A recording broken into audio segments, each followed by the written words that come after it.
Vamos estudar mais um pouquinho a palavra de Deus, soteriologia, ou seja, doutrina da salvação. Essa é a mais importante.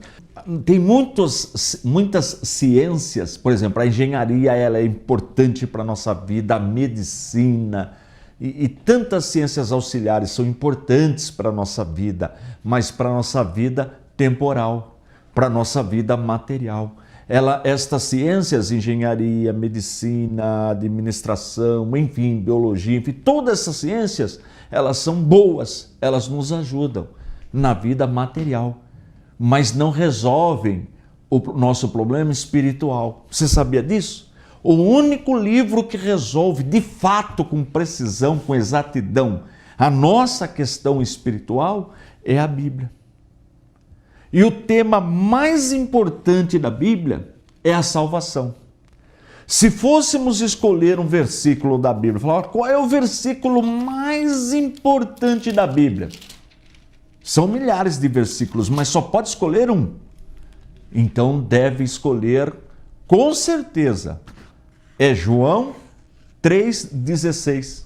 Diz assim: porque Deus amou o mundo de tal maneira que deu seu Filho unigênito, para que todo aquele que nele crê não pereça, mas tenha vida eterna. Esse é o texto, aliás, a maioria dos evangélicos decora esse texto, e com razão, faz muito bem, porque ele é o mais importante da Bíblia. Até quem não sabe ler e escrever, tem de cor esse texto na cabeça, tá bom? E é esse assunto que nós vamos tratar.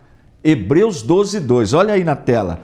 Diz assim: olhando para Jesus, autor e consumador da fé, o qual, pelo gozo que lhe estava proposto, suportou a cruz, desprezando a afronta, e assentou-se à destra do trono de Deus. Morreu na cruz. Mas por que ele morreu na cruz? Olha aí a doutrina da salvação, né? A mais importante. É isso que nós vamos estudar nessa matéria. É isso que nós vamos estudar. Será que ele morreu à toa, em vão? Não, em hipótese alguma. Nós vamos estudar nessa matéria o porquê deste fato. Continuando, em Hebreus 10:1, diz assim: porque tendo a lei a sombra dos bens futuros, e não a imagem exata das coisas, nunca pelos mesmos sacrifícios que continuamente se oferecem cada ano, pode aperfeiçoar os que a eles se chegam.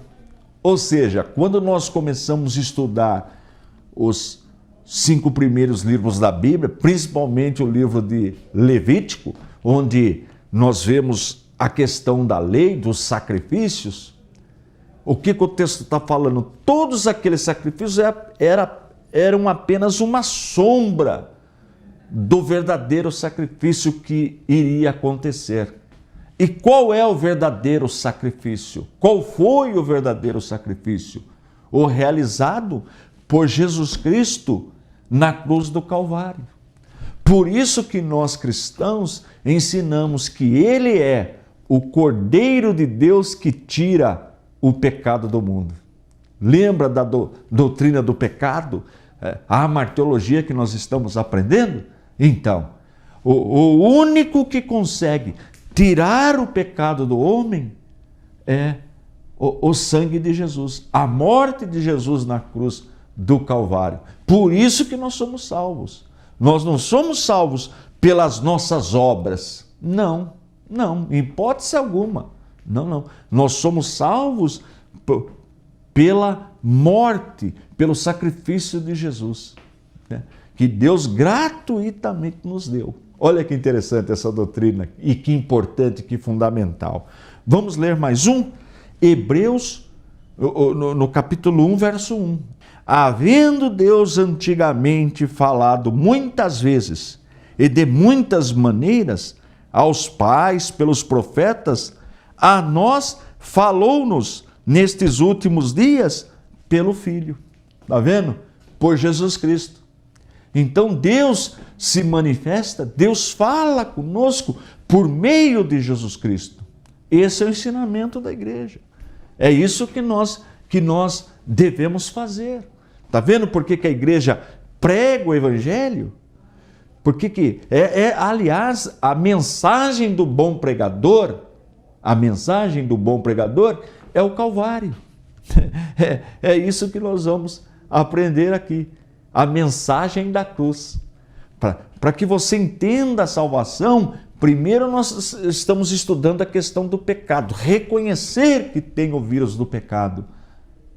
E segundo, entender também que só Deus, por meio do Espírito Santo, que é o Espírito Santo que nos revela, Ele que abre as nossas mentes para entender, para poder olhar para o Calvário, aquele fato que ocorreu lá em Judá, em Israel, fora dos muros de Jerusalém, aquele que foi crucificado, que morreu, Jesus Cristo, foi para nos livrar do pecado. Essa é a doutrina que nós estamos aprendendo.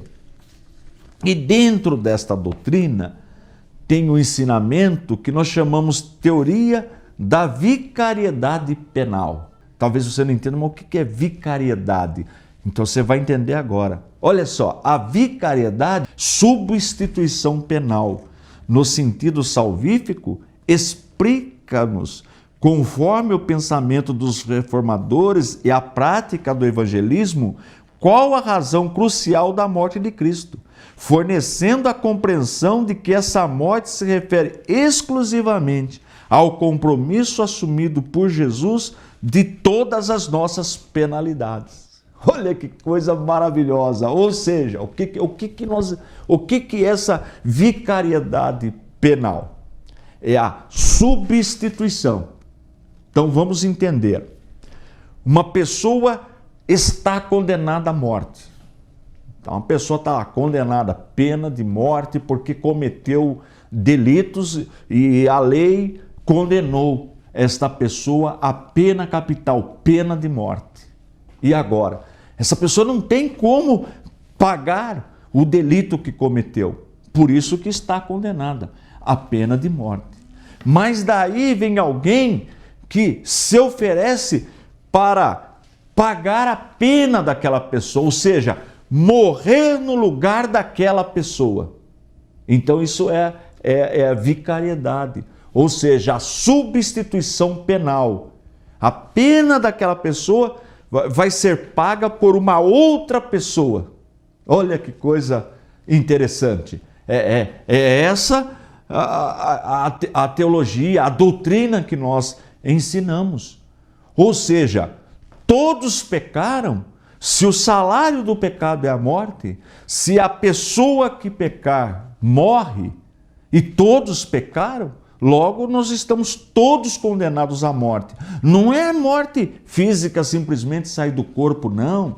É a morte eterna. E o que é a morte eterna? É ficar eternamente distante de Deus. Esta é a morte eterna. Porque pecou. E Deus não mente. Deus não é homem para que minta. Deus é perfeito. Não há variação nele. Então Deus disse, a alma que pecar, esta morrerá.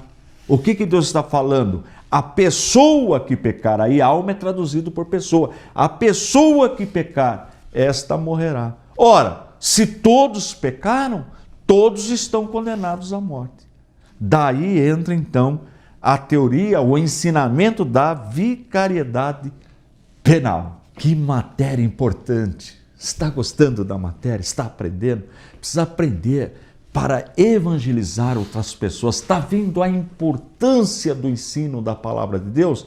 De repente você está servindo a Deus há um bom tempo, anda com a Bíblia, vai para a igreja com a Bíblia, ouve o pastor falar, mas não conhece essa doutrina. E ela é fundamental, ela é fundamental.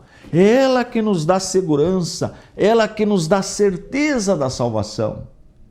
Tá bom? Então, anote se você tiver alguma dificuldade, peça o nosso material. Tudo que eu estou ensinando aqui, você vai encontrar aqui no módulo 4. São 5 módulos. Deixa eu pedir para para vir nessa câmera aqui. Olha aqui, os módulos estão aqui, junto com os DVDs. São 5 módulos para o nosso curso e você vai receber aí na sua casa esse material. Vai ser uma bênção para você, para sua família. Você vai ensinar com clareza a doutrina da salvação. Olha que coisa importante, mas precisa do material. Não é gastar dinheiro. Eu vou ter que gastar o dinheiro. Não, é investir na obra de Deus, investir no seu chamado, ser melhor treinado para fazer a obra do Senhor, tá bom? Depois você liga para a gente. Bom, vamos voltar na teoria da vicariedade penal. Então uma pessoa está condenada à morte, não tem como pagar, e vem uma outra para substituí-la, se oferece. Olha, eu quero pagar a pena desta pessoa, a condenação desta pessoa. Então vicariedade significa substituição. Então veja, nós pecamos. A Bíblia diz, Romanos, eu li 13:23, todos pecaram e destituídos estão da glória de Deus. E agora, como resolver essa questão? Então Deus, no seu infinito amor, aí entra João 3,16. Tá vendo? Porque Deus amou o mundo de tal maneira que deu o seu unigênito, o seu filho unigênito, ou seja, o único da mesma espécie. O único.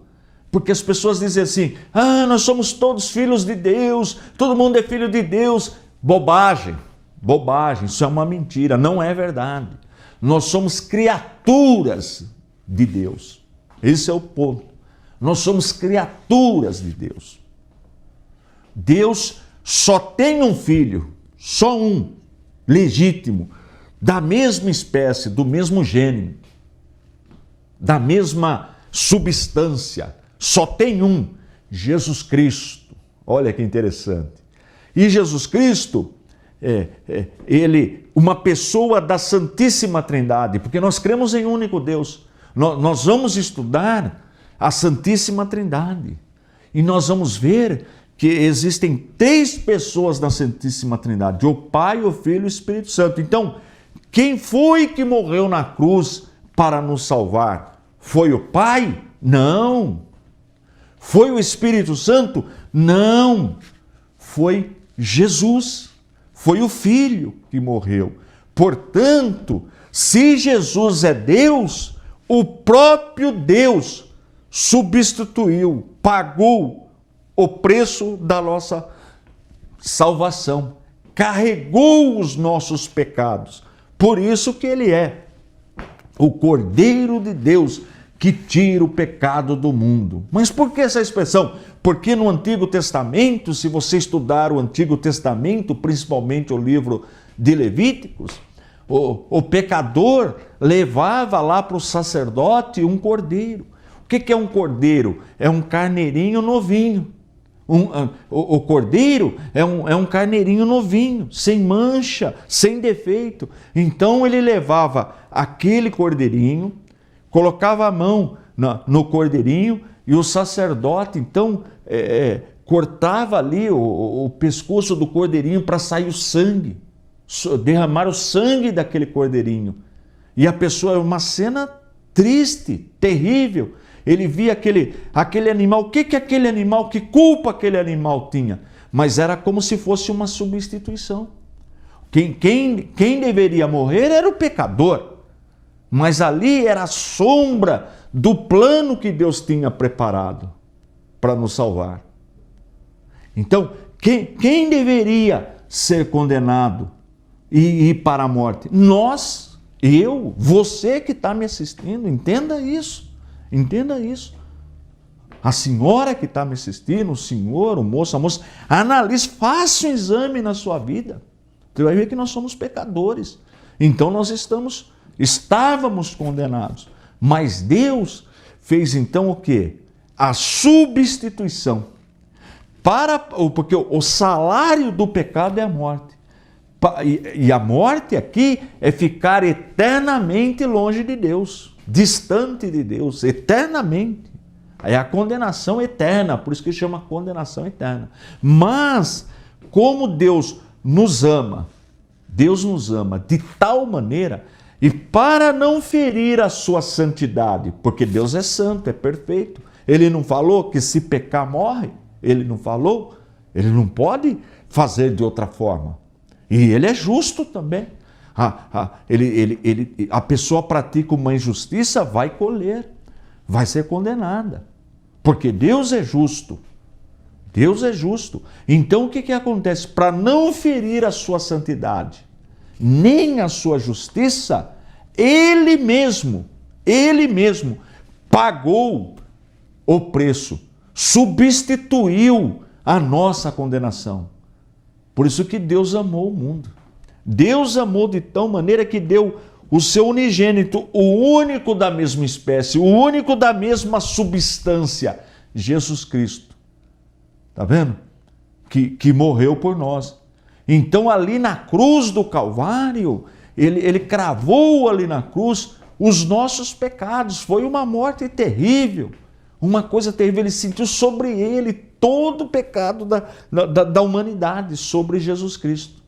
Então agora, nós, pela fé, o que eu estou falando aqui é pela fé. É loucura para o homem comum, para o homem que não entende as coisas espirituais, isso que eu estou falando é loucura. Mas para você que está sentindo nesse momento a presença do Espírito Santo, aliás, só entende o que eu estou falando quem tem o Espírito Santo. Está vendo a importância do Espírito Santo? É Ele que nos revela. Então um dia você, pela revelação do Espírito Santo, você foi impactado pela palavra de Deus e seus olhos espirituais, né? Saiu aquela sua cegueira espiritual e você começou a entender. Primeiro, entender que é pecador, que pecou. Ora, se pecou, está condenado. Mas alguém substituiu a sua morte, a sua condenação eterna. E quem? O próprio Deus, porque Jesus é Deus. Mas quem morreu na cruz não foi o Pai, nem o Espírito Santo, foi Jesus, o Filho. Então o Filho de Deus, Jesus Cristo, que foi gerado pelo Espírito Santo, isso é mistério, é o único que foi gerado de forma diferente, né? Pelo Espírito Santo, né? Ele foi gerado no ventre de Maria, nasceu 100% homem, sem deixar de ser Deus. Olha que doutrina profunda. Então Jesus tem duas diferenças de todo o resto da humanidade. Ele nasceu sem pecado, foi tentado em tudo. Outro dia um aluno me perguntou, mas nessa área Jesus foi tentado, naquela outra área que você pode até imaginar aí, Jesus não. A Bíblia fala que Jesus foi tentado em tudo. Tudo é tudo. É o que você quiser imaginar. Foi tentado em tudo, mas não pecou. Então veja, sem pecado, tentado em tudo e não pecou. E deu sua vida para me salvar, para te salvar, para salvar todos. Todos quem? Os que nele crêem. Precisa crer nisso, é pela fé, Então, quando eu creio nisso, eu sou salvo. Salvo pela graça. Não vem de nós isso aí, para que ninguém se glorie. Olha, eu consegui me salvar, eu consegui resolver o problema. Não. Deus é que resolveu o problema da sua, da minha, da nossa salvação, por meio do seu Filho amado, Jesus Cristo. Então, agora sim, reconhecendo isso, que é pecador, e aceitando Jesus como único e suficiente Salvador, nós somos salvos e adotados por Deus. Então passa a ser filho de Deus. Mas não somos da mesma espécie, da mesma substância. Mas nós somos filhos de Deus por adoção. Olha que interessante, temos os mesmos direitos, porque nós fomos adotados por Deus. Mas por que Deus nos adotou? Porque Ele nos ama. Ele nos ama. Mas por que Ele nos ama? Aí eu não sei. Por que Deus nos ama tanto assim? Isaías 53:5. Olha o que diz o texto para fechar a questão da substituição, da vicariedade. Mas Ele foi ferido pelas nossas transgressões e moído pelas nossas iniquidades. O castigo que nos traz a paz estava sobre Ele, e pelas suas pisaduras fomos sarados. Está vendo? O castigo que nós merecíamos, caiu tudo sobre Ele, sobre Jesus na cruz do Calvário. Então nós somos, as nossas iniquidades, tudo caiu sobre Ele. Então nós somos sarados. Então agora a gente anda feliz, glorificando o nome do Senhor. Não importa a luta que você esteja passando, não importa. Se de repente a pessoa está me assistindo lá no hospital, está lá no hospital, mas está feliz, porque sente a salvação na vida. Fala, ainda que eu deixe esse corpo, né? Chegou meu dia de ser desculpa, mas eu tenho certeza que eu sou salva, que eu sou salvo. Por quê? Por quê? Porque crê pela fé que Jesus tomou sobre si as nossas iniquidades, ok? Bom, agora dentro desse contexto da salvação, nós na teologia e dividimos para ficar bem didático o assunto, depois que os homens piedosos, os estudantes foram estudar com profundidade essa doutrina vital do cristianismo, que é a salvação, que a salvação ela é dividida em 3 partes. Olha que legal, que interessante. A salvação ela é dividida em 3 partes. Você sabe quais são as 3 partes da salvação? Anota aí. As 3 partes da salvação, nós vamos trabalhar com as 3. A justificação, a regeneração e a santificação. Dentro da salvação, nós encontramos esses 3 elementos. Se faltar um elemento, não é salvação. Você sabia disso? Se faltar um desses 3 elementos, não é salvação. E quais são os 3 elementos da salvação? Presta atenção, decore se possível. Justificação, regeneração e santificação. Estas são as 3 partes da salvação.